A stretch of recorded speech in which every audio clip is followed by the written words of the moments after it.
죽음 1. 톨스토이의 중편 이반 일리치의 죽음. 죽음의 주인공은 오래전 아내에 대한 사랑이 식었고 자식들을 도무지 이해하지 못하며 그의 출세를 도와줄 사람이다 높은 지위에 있어 선망이 되는 사람들 외에는 친구가 없다. 이반 일리치의 죽음. 이반 일리치는 지위에 목을 매단 사람이다. 지위에. 그는 상트페테르부르크의 커다란 아파트에 살며 이 아파트는 이 시대 유행에 따라 장식이 되어 있다. 이곳에서는 맥이 빠진 저녁잔치가 자주 벌어지지만 따뜻하거나 진지한 말이 오가는 법은 없다. 이반 일리치는 고등법원 판사라는 직위를 즐기지만 그것은 그 자리에 앉아 있으면 존중받기 때문이다.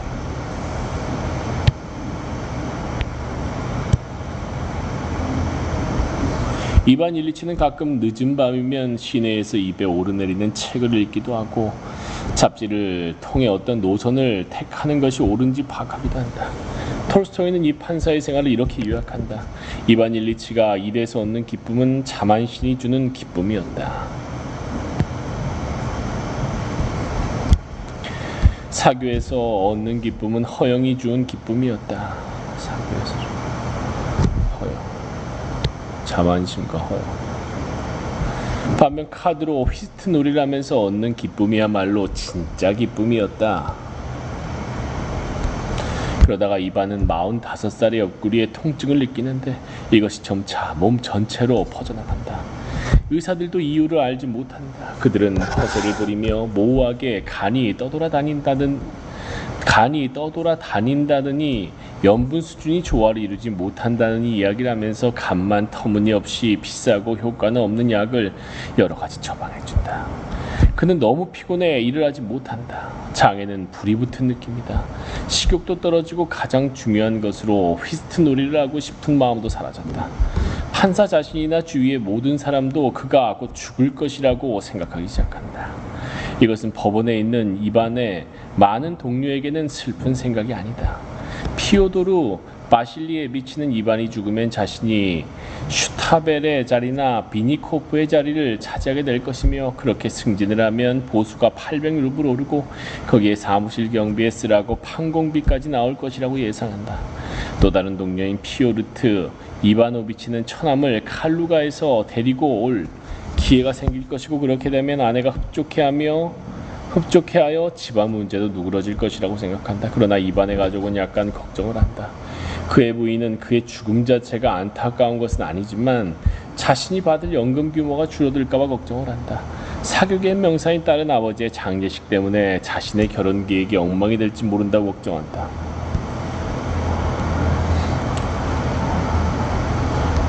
이반은 이제 살 날이 몇 주 안 남은 상태에서 자신이 지상에서 얻은 시간을 낭비했고 겉으로는 품위가 있지만 속으로는 황폐한 삶을 살았음을 인식한다.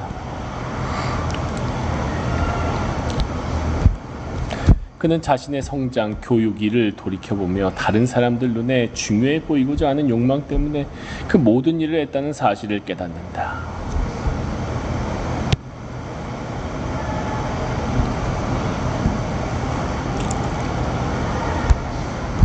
그는 사람들에게 좋은 인상을 주려고 자신의 이익과 감수성을 희생해 왔는데 이제야 그들은 자신에게 전혀 관심이 없다는 사실을 깨닫는 것이다.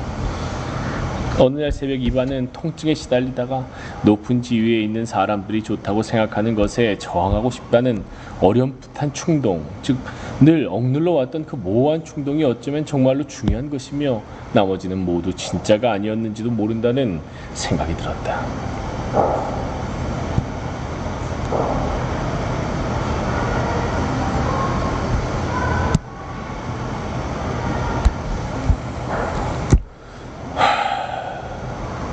자신의 공적 의무, 생활방식, 가족, 사교계와 자신의 분야에 속한 사람들이 고수하는 가치, 이 모든 것이 진짜가 아닌지도 몰랐다. 짧은 인생을 허비했다는 느낌은 주위 사람들이 사랑한 것은 그의 지위이지 그의 진짜 약한 자아는 아니라는 인식 때문에 더 강해졌다. 그는 판사였기 때문에 또 부유한 아버지이자 가장이었기 때문에 존경을 받았던 것이다. 그러나 이런 자산이 사라질 위기에 처하자 번뇌와 공포에 사로잡혔음에도 누구의 사랑에도 의지할 수가 없었다. 이반 일리치가 가장 괴로웠던 것은 아무도 그에게 그가 바라는 동정을 주지 않는다는 점이었다. 그가 바라는 동정. 오랜 고통 끝에 이제 병든 아이처럼 동정을 받고 싶은 마음이 간절한, 인정하기는 부끄러웠지만 간절한 순간들이 있었다. 어린아이를 위로하고 달래듯이 누가 안아주고 입맞추어주고 울어주기를 바랬다. 그러나 그는 턱수염이 허연 중요한 관리였기 때문에 그런 일은 있을 수가 없었다.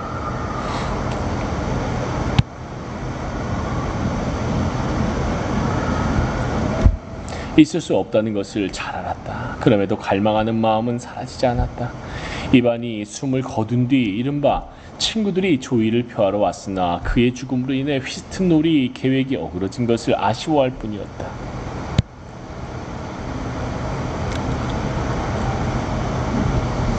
그 가운데 동료 피오트르 이바노비치는 관에 놓은 이반의 움푹 꺼진 밀랍 같은 얼굴을 보자 언젠가 자신도 죽는다는 생각을 하기 시작했다. 이것은 심각한 문제일 수 있다. 특히 카드놀이의 에너지의 대부분을 소비하는 관리에게는 그러했다. 그래, 이제 똑같은 일이 나한테도 언제든지 일어날 수 있어. 피오트르 이바노비치는 생각했다. 잠시 그는 공포에 사로잡혔다. 그러나 그 즉시 어떻게 된 일인지 그 자신도 몰랐지만 이것은 자신이 아니라 이반 일리치에게 일어난 일이며 자신에게는 일어날 수도 없고 일어나서도 안 된다는 것, 만일 그런 가능성을 인정한다면 우울해질 것이라는 관습적인 생각으로 구원을 받았다. 관습적인 생각.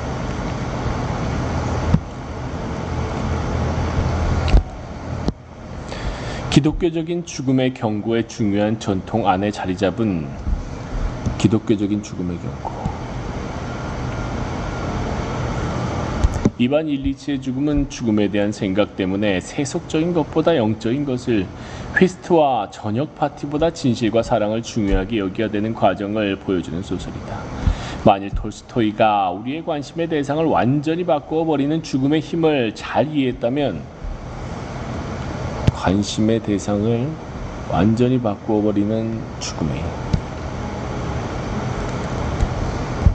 그것은 그가 이 중편을 쓰기 불과 몇 년 전에 자신의 유한성을 새롭게 인식하고 그 맥락에서 자신의 삶의 의문을 제기한 경험이 있기 때문일 것이다.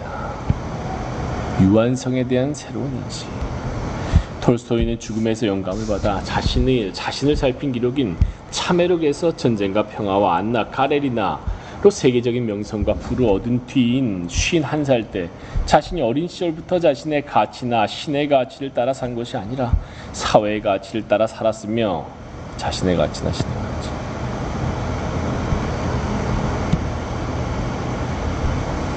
사회의 가치, 이 때문에 다른 사람들보다 강해지고 유명해지고 중요해지고 부유해지고자 하는 불안한 욕망을 품게 되었음을 깨달았다. 그가 속한 사교계에서는 야망, 권력에 대한 집착, 선망, 호색, 오만, 분노, 복수를 존중했다. 그러나 죽음을 생각하자 이전의 야망들이 과연 타당한 것이었는지 의심생겼다. 그래, 사마라의 땅 6천 데샤티나 말 300마리가 있다 치자. 그래서 어쨌다는 건가? 그래, 고골이나 푸슈킨이나 셰익스피어나 몰리에르보다 세상의 모든 작가들보다 더 유명해진다고 치자. 그것이 무슨 의미가 있단 말인가? 나는 답을 찾을 수가 없었다. 결국 그의 의문을 가라앉힌 답은 신이었고, 톨스토이는 여생을 예수 그리스도의 가르침에 순종하며 살게 된다. 톨스토이가 인생의 의미의 위기를 맞아 찾아낸 기독교적인 해법을 우리가 어떻게 생각하든 기독교적인 해법. 그의 회의적인 여행은 익숙한 궤도를 따르게 된다.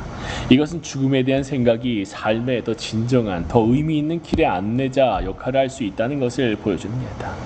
바오의 칸타타 BWV 106 하나님의 때가 최상의 때로다에 따르면 죽음은 우리의 우선순위를 결정하는 거룩한 부르심이다.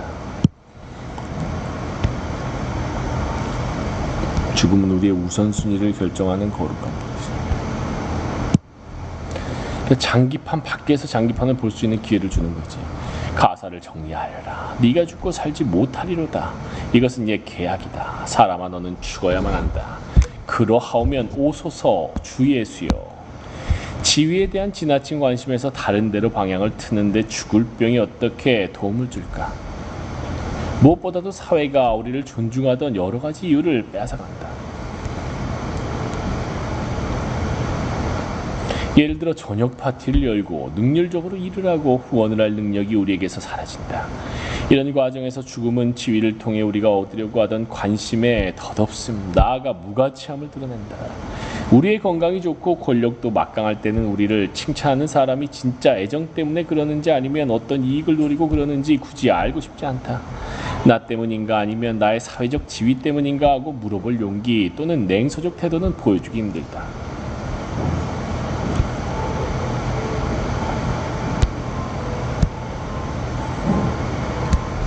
그러나 병은 세속적 사랑의 조건을 제거하여 그런 구별이 잔인할 정도로 분명하게 눈앞에 나타난다.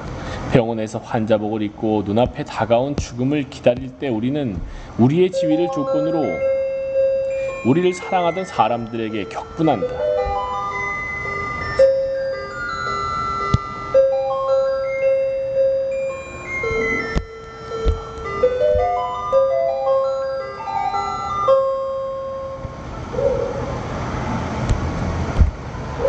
그들이 냉혹하게 유혹의 책략을 썼다는 사실만이 아니라 우리 자신이 그들에게 유혹을 당할 만큼 허영심이 컸다는 사실에도 화가 난다. 유혹을 당할 만큼 허영심. 죽음을 생각하면 사교 생활의 진정성이 찾아온다. 그렇지.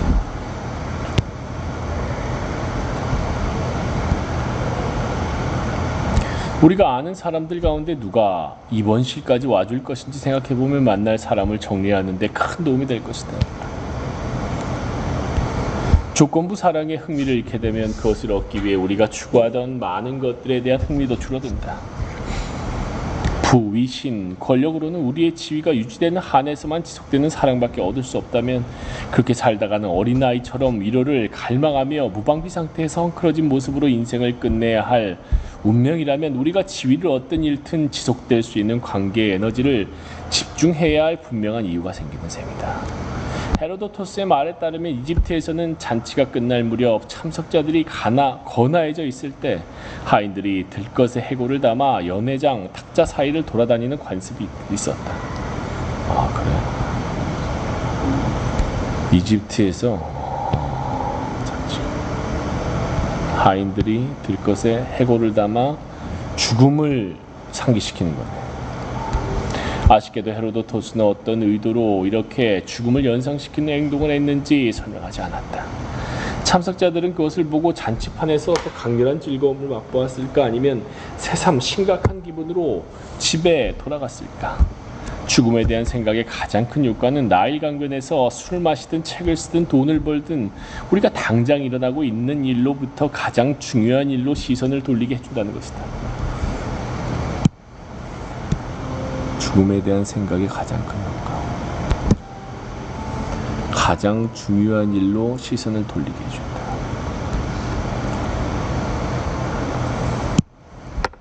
동시에 다른 사람들의 판단에 덜 의존하게 해준다는 것이다.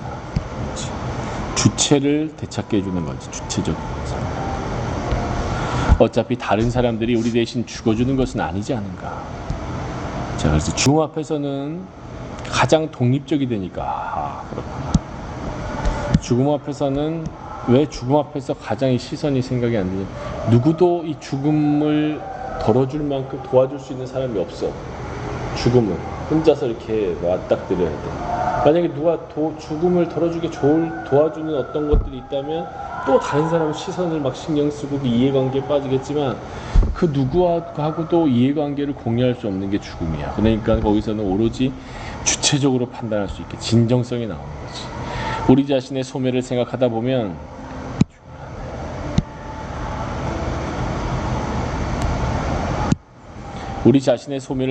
보면 우리가 마음속으로 귀중하게 여기는 생활 방식을 향해 눈길을 돌리게 됩니다.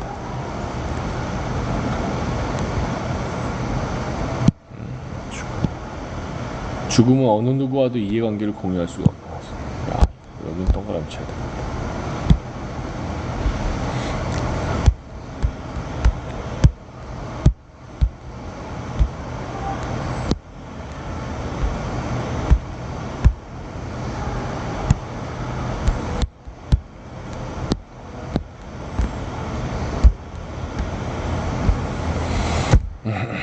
귀중하게 여기는 생활 방식을 향해 눈길을 돌리게 된다. 앤드루 마블은 이런 생각에서 영감을 얻어 사랑을 망설이는 젊은 여자의 미모와 자신의 정절을 강조할 뿐 아니라 그녀나 자신이 곧 세상에서 사라지게 될 것이라는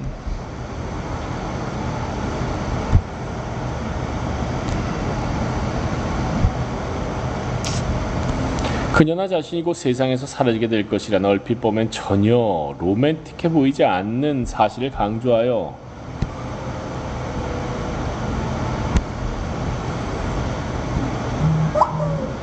여자를 침대로 유혹하는 유명한 시를 남겼다. 수줍은애인에게서 마블은 사랑하는 여자가 사람들이 어떻게 생각할까 불안하여 자신의 욕망 표현을 억제하는 듯 보이자 죽음의 유령을 이용하여 그녀가 공동체 내에서 차지하는 지위로부터 그녀 자신의 소망으로 눈길을 돌리게 했다.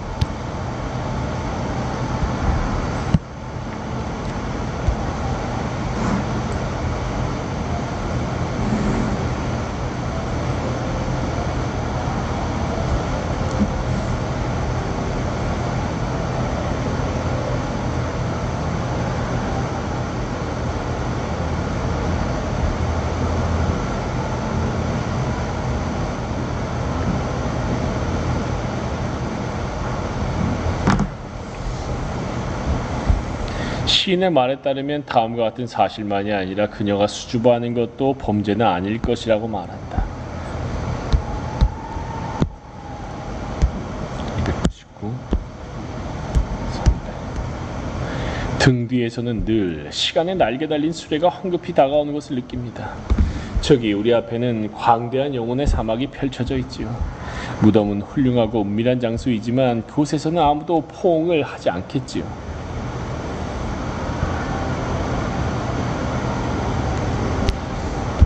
셰익스피어 역시 죽음을 앞세워 유혹을 하는 것이 유리하다는 사실을 잘 알고 있었던 것 같다. 그는 여러 편의 소네트에서 사랑하는 사람에게 다음과 같은 순간을 예상하라고 촉구한다.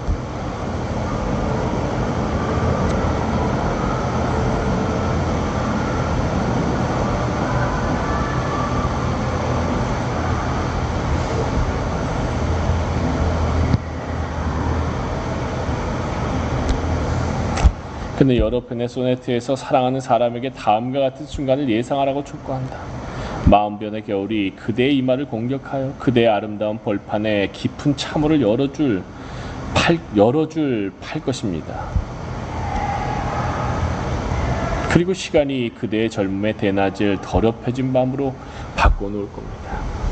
죽음에 대한 생각은 악용을 할 수도 있지만 사람을 공황에 빠뜨려 억지로 어떤 일을 하게 한다든가 잘 이용하면 성공을 위해 근본적인 일을 계속 미루며 살아가는 태도를 고치는 데 도움을 줄 수도 있다. 우리는 죽음에 대한 생각에서 용기를 얻어 사회의 기대 가운데 정당성이 없는 것들로부터 벗어날 수 있다. 해골 앞에서는 다른 사람들의 억압적인 의견도 위압적으로 느껴지지 않는다. 죽음을 생각하는 관점에서 의미 있는 활동이 무엇이냐고 물었을 때 기독교적인 생각과 세속적인 생각은 차이가 날 수도 있다.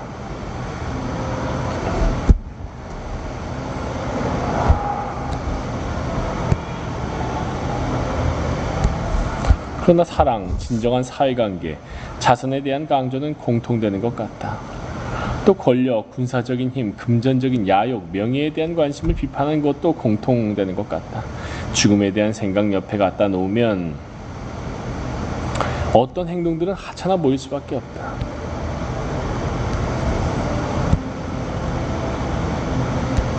헤로도토스는 다른 곳에서 페르시아의 막강한 왕 크세르크세스에 대해서 이야기한다. 그는 기원전 480년에 거의 200만에 이르는 대군을 이끌고 그리스 침공에 성공하여 헬레스폰트 해협 전체를 그의 함대로 채우고 모든 평원을 그의 군대로 덮으면서 자신의 행운과 능력을 자축했다. 그러나 몇 달이 지나자 크세르크세스는 울기 시작했다. 늘 그의 옆을 지켰던 숙부 아르타바누스가 어리둥절하여 그와 같은 자리에 있는 사람이 울 일이 뭐가 있느냐고 물었다. 크세르크세스는 100년이 흐르면 자기 앞에 있는 모든 사람 세상을 공포에 떨게 했던 자신의 병사들 모두가 죽을 것임을 방금 깨달았다고 대답했다. 1902년 봄 시카고에서 하인츠 영업사원 대회에 참석한 사람들의 사진을 볼 때도 똑같은 슬픔을 느낄 수 있고, 하인츠 영업사원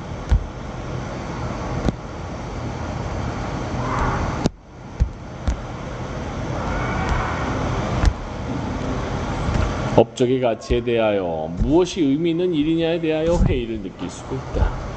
미국 전역의 상점에서 케첩과 피클의 판매량을 늘리는 흥미진진한 계획을 생각하고 나서 페르시아의 크세스 왕처럼 슬피울 수도 있는 것이다. 물론 우리의 노력을 지워버리는 죽음의 손의 위력은 나라를 정복하고 브랜드를 세우는 일에서만 나타나는 것이 아니다. 뺨에 보조개가 파이는 아이에게 신발끈 묶는 법을 가르치는 어머니가 둘 다 결국은 죽을 것이라는 생각에 눈물을 흘릴 수도 있다. 그러면서도 아이를 기르는 것이 양념을 파는 것보다는 죽음에 대한 생각을 이기고 살아가는데 더 큰 도움이 된다고 생각할 수도 있다. 친구를 돕는 것도 군대를 이끄는 것보다는 유리할 것이다.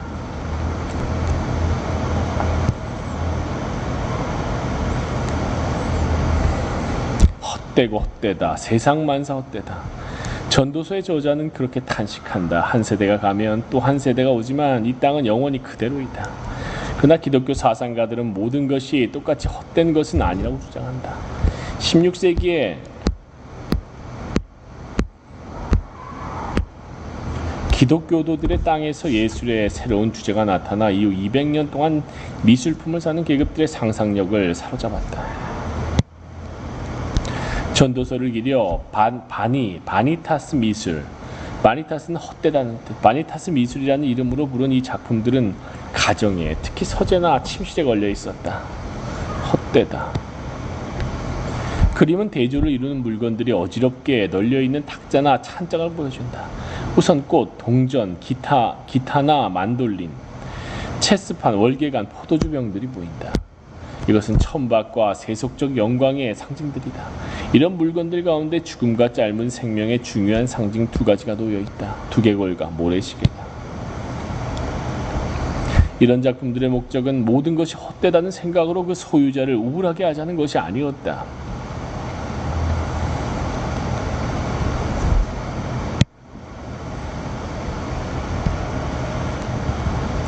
오히려 그들의 경험의 구체적인 면에서 결함을 찾아낼 용기를 주고 동시에 사랑, 선, 신실, 겸손, 친절 등의 미덕에 좀 더 진지하게 관심을 가질 자유를 주었다. 우리 자신의 유한성을 생각하는 것 외에 다른 사람의 죽음, 특히 우리가 큰 열등감과 질투를 느끼게 되는 업적을 쌓은 사람의 죽음을 생각하는 것도 지위로 인한 불안에서 벗어나는 데 도움을 줄 수 있다. 내가 아무리 잊히고 무시당하는 존재라 하더라도, 다른 사람이 아무리 강하고 존경받는 존재라 하더라도 우리는 모두가 결국은 가장 민주적인 물질, 즉 먼지가 될 것이라는 생각에서 위안을 얻을 수 있다는 것이다. 1658년 노폭의 월싱엄 마을 바깥에서 농부한 사람이 밭을 갈다 땅에 묻힌 단지 50개를 발견했다. 그 밭은 로마 또는 섹슨 시대의 귀족의 매장지였다. 단지의 발견은 이스트 앵글리아에서는 상당한 사건이었다. 노리치에 살던 의사 토머스 브라운경도 이 일에 관심을 가지게 되었다. 결국 이에 말 브라운경은 무덤의 발견을 출발점으로 삼아 세속적인 영광을 구하는 노력의 무익함, 인간의 불완전성, 따라서 구원을 위하여 신에게 의존해야 할 필요 등에 대하여 두서없는 명상을 시작했다. 신에게 의존해야 될 두서없는 명상.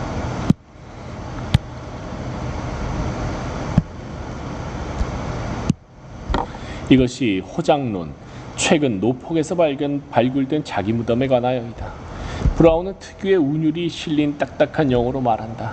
몇 달 전 유서 깊은 월싱엄 들판에서 항아리 40-50개가 발굴되었다.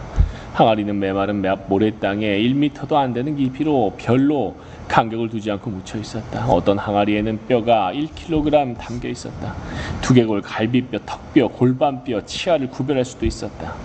브라운이 관심을 가졌던 것은 한때는 이 지역에서 가장 부유하고 가장 중요했을 이 인물들이 지금은 누구인지도 모르는 존재가 되어버렸다는 사실이다.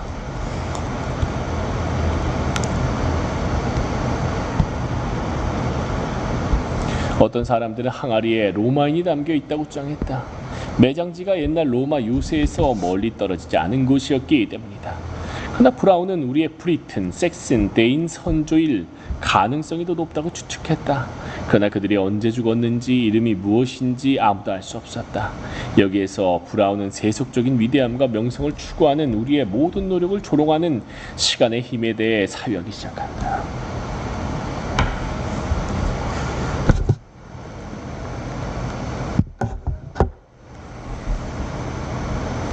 자신의 뼈의 운명을 누가 알까? 몇 번이나 매장당할지 누가 알까? 브라운은 한때 세상에서 안전한 자리를 차지하고 연회를 주최하고 수금을 켜고 아침에 거울에 비친 자신의 모습을 자신있게 보았을 죽은 귀족들에게 도전한다. 시간의 앞에는 해독제가 없다. 몇 세대가 흘러도 나무들 몇 그루는 그대로 서있다. 그러나 유서 깊은 집안이라 해도 떡갈나무 세 그루만큼도 오래 가지 못한다. 브라운의 말에 따르면 정직한 기독교인의 의무는 사람의 기록이 아니라 하나님의 기록에서 좋은 점수를 얻는 것이다. 이런 메시지는 모두에게 우울하게 들리겠지만 아마 사회에서 무시를 당하며 망각, 특권을 누리는 사람들도 결국 여기에서 벗어날 수 없다. 망각에 이미 익숙한 사람들보다는 현재 높은 지위에 따르는 쾌락을 누리는 사람들에게 더 우울하게 들릴 것이다. 기독교에서 이해하는 바에 따르면 죽음이 가장 잔인한 교훈을 가르쳐주는 사람들은 세속적인 것들 때문에 신으로부터 가장 멀리 있는 사람들, 즉 부유하고 아름답고 유명하고 권세 있는 사람들이기 때문이다.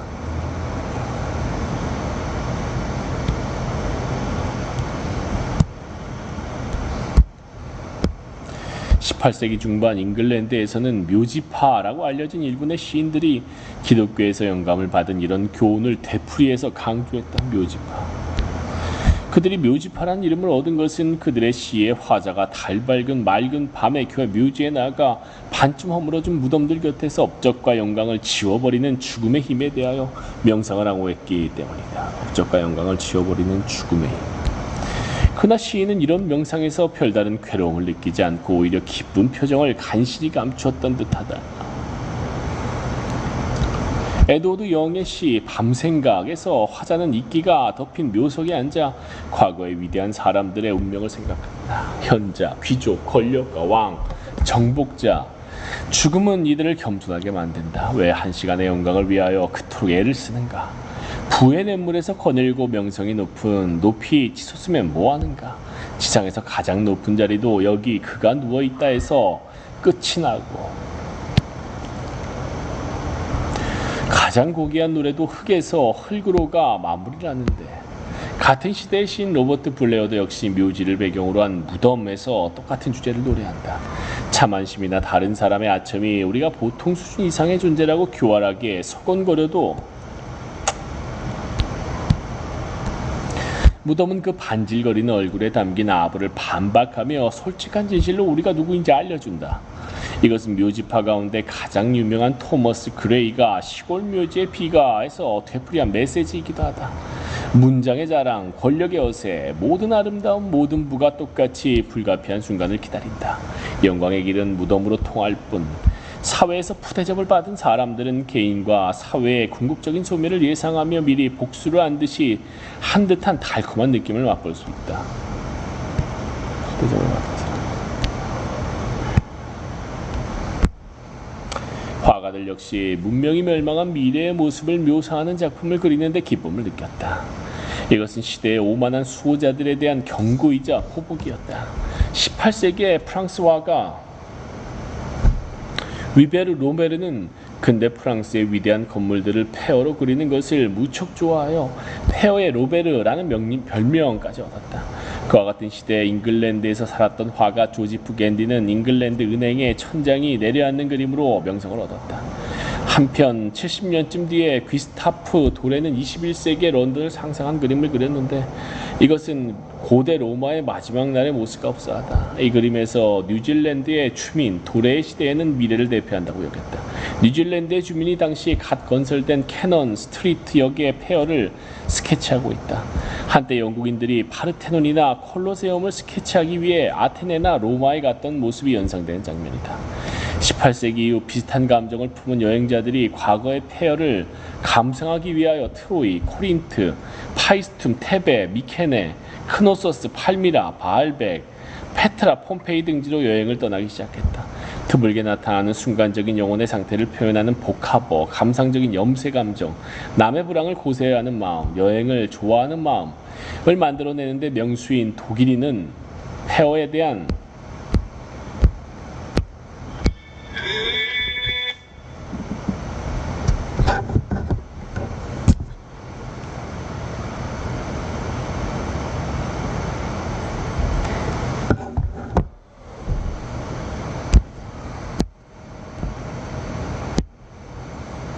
폐허에 대한 감상적 태도, 폐허에 대한 동경, 폐허를 좋아하는 마음 등 낡은 석조 건물에 대한 느낌을 묘사하는 새로운 용어들을 만들어냈다. 1787년 3월 괴테는 폼페이를 2번 찾았다. 그는 나폴리에서 이렇게 썼다. 세상에는 많은 재난이 일어난다. 그러나 이것처럼 후세 사람들에게 많은 오락거리를 준 재난은 없다. 스탈당은 로마 산책에서 콜로세움의 거대한 폐허의 구석에서 얼마나 멋진 아침을 보냈던가 라고 회상하면서 폐허를 보는 것이 기억이 얻을 수 있는 가장 강렬한 기쁨이라고 찬사를 보냈다. 스탈당은 심지어 콜로세움은 새로 지었을 때보다 폐허일 때가 더 매력적일 것이라고 말하기까지 했다. 내 이름은 오지만디아스 왕중왕이라. 너희 힘이 있는 자들아 내 할 일을 보라. 그리고 절망하라. 셸리의 오지만디아스에 나오는 이집트의 람세스 2세의 상밭 침대에는 이런 비문이 적혀있다. 그러나 절망을 하는 데는 굳이 힘 있는 자들이 필요하지 않으며 심지어 힘없는 자들도 필요하지 않다. 람세스 2세는 박살이 나서 땅바닥에 흩어져 있다. 그 무너져 내린 거대한 것 주위에는 외롭고 평평한 사막이 헐벗은 채 가엾이 뻗어 있을 뿐. 폐허는 세속적 권력이라는 불안정한 보답을 얻으려고 마음의 평화를 포기하는 어리석음에 대하여 말한다. 낡은 돌들을 보다 보면 성취에 대한 또는 성취하지 못한 것에 대한 불안이 누그러드는 것을 느끼게 된다. 다른 사람들 눈으로 보기에 성공하지 못했다 한들, 우리를 기리는 기념비나 행렬이 없다 한들, 얼마 전 모임에서 아무도 우리를 보고 웃음을 짓지 않았다 한들 그게 어쨌단 말인가? 어차피 모든 것은 사라질 운명이며 시간이 지나면 뉴질랜드인이 우리의 대로와 사무실의 폐허를 스케치하고 있을 것이다. 영혼을 기준으로 생각하면 우리를 흥분시키는 것들 가운데 중요하다 할 것이 무엇이겠는가? 폐허는 우리의 노력을 완전과 완성이라는 이미지를 버리라고 한다. 폐허는 우리가 시간에 도전할 수 없다는 사실, 우리는 파괴의 힘의 장난감일 뿐이라는 사실을 일깨워준다. 파괴의 힘은 기껏해야 저지하는 정도이지 완전히 정복할 수는 없다. 국지적인 승리는 가능하지만 몇 년 정도 혼돈에 약간의 질서를 부여할 수 있을지 모르지만 결국은 모든 것이 엉망이 되어 원시의 용액으로 돌아갈 운명이다. 이런 소멸의 전망에 위로의 힘이 있다면 그것은 아마 우리의 불안의 많은 부분이 우리의 기획과 관심의 중요성을 과장하는 데서 나오기 때문일 것이다. 우리는 우리의 이상 때문에 괴로워하며 우리가 하고 있는 일의 중요성을 너무 크게 생각하기 때문에 괴로워한다. 따라서 기독교 도덕가들은 불안을 달래려면 낙관적인 사람들의 가르침과는 반대로 모든 것이 최악으로 흘러간다고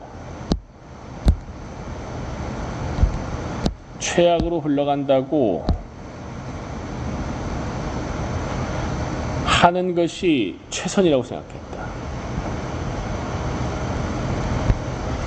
천장은 무너져 내리고 은행은 폐허가 되고 우리는 죽고 우리가 사랑하는 모든 사람은 사라지고 우리가 이룬 것들 심지어 우리의 이름마저 땅에 짓밟힐 것이다. 이런 생각이 위로가 된다면 그것은 우리가 본능적으로 야망이 원대할수록 현실을 더 비참하게 느낄 수밖에 없다는 사실을 인식하기 때문일지도 모른다. 따라서 지위에 대한 우리의 하찮은 걱정을 천년의 관점에서 바라보는 것은 우리 자신의 미미함을 바라보며 마음의 평정을 얻을 수 있는 흔치 않은 기회가 된다. 광대한 풍경 역시 폐와 마찬가지로 불안을 다독여주는 효과가 있다.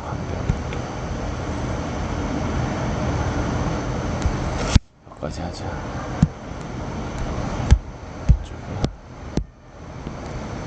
320까지.